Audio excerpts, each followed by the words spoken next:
السلام عليكم ورحمة الله وبركاته. إن شاء الله يا رب تكونوا في أحسن حال. النهاردة هنبدأ الفيديو معاكم. ده الطبق ده فيه بصل وجزر يا جماعة. كان عندي جزرتين في قلب التلاجة دبلانين، حطيتهم مع شوية بصل وليمونتين وفرمتهم بالشكل ده، ومعانا البطاطا ومعانا العيش.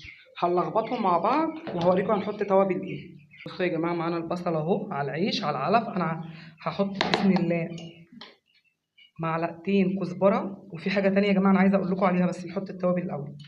ومعلقه حلبه مطحونه، ومعلقتين كمون ومعلقتين كركم بس. وهنا سكر يا جماعه، معلقتين سكر كبار. الكركم يا جماعه،